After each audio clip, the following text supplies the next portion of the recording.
नमस्कार दोस्तों। हमारी आज की कहानी का नाम है मांस का मूल्य। मगध सम्राट बिंदुसार ने एक बार अपनी सभा में पूछा, देश की खाद्य समस्या को सुलझाने के लिए सबसे सस्ती वस्तु क्या है। मंत्रिपरिषद तथा अन्य सदस्य सोच में पड़ गए। चावल, गेहूं, ज्वार, बाजरा आदि तो बहुत श्रम के बाद मिलते हैं, और वह भी तब जब प्रकृति का प्रकोप ना हो। ऐसी हालत में अन्न तो सस्ता हो ही नहीं सकता। तब शिकार का शौक पालने वाले एक सामंत ने कहा, राजन, सबसे सस्ता खाद्य पदार्थ मांस है।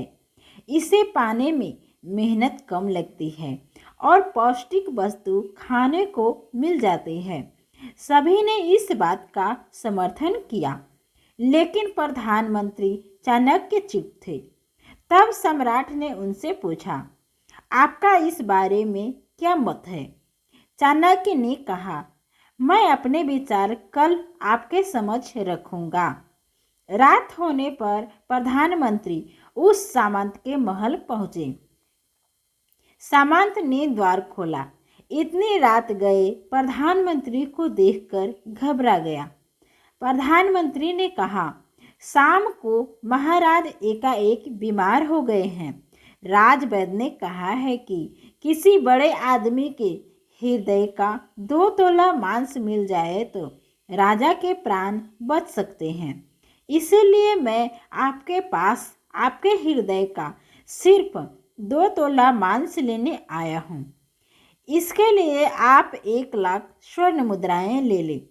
यह सुनते ही सामंत के चेहरे का रंग उड़ गया। उसने प्रधानमंत्री के पैर पकड़कर माफी मांगी और उल्टे 1 लाख स्वर्ण मुद्राएं देकर कहा कि इस धन से वह किसी और सामंत के हृदय का मांस खरीद ले। प्रधानमंत्री बारी बारी सभी सामंतों सेना अधिकारियों के यहाँ पहुंचे और सभी से उनके हृदय का 2 तोला मांस मांगा, लेकिन कोई भी राजी न हुआ। उल्टे सभी ने अपने बचाव के लिए प्रधानमंत्री को 1 लाख, 2 लाख, 5 लाख तक स्वर्ण मुद्राएं दे दी।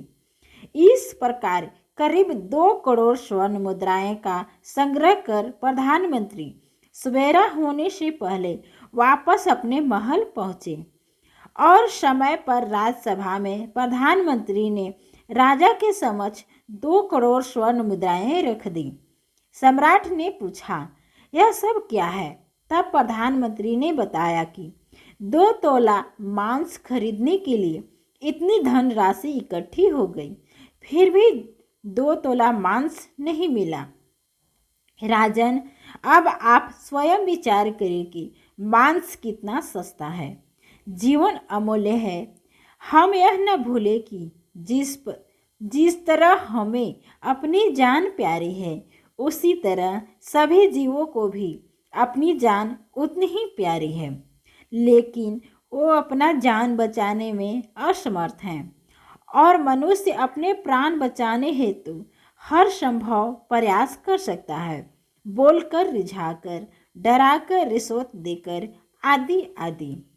पशु न तो बोल सकते हैं, न ही अपने व्यथा बता सकते हैं, तो क्या बस इसी कारण उनसे जीने का अधिकार छीन लिया जाए। शुद्ध आहार, शाकाहार। तो दोस्तों, आशा है कि ये कहानी पसंद आई होगी। कहानी पसंद आई तो लाइक, शेयर और चैनल को सब्सक्राइब करें। Thank you.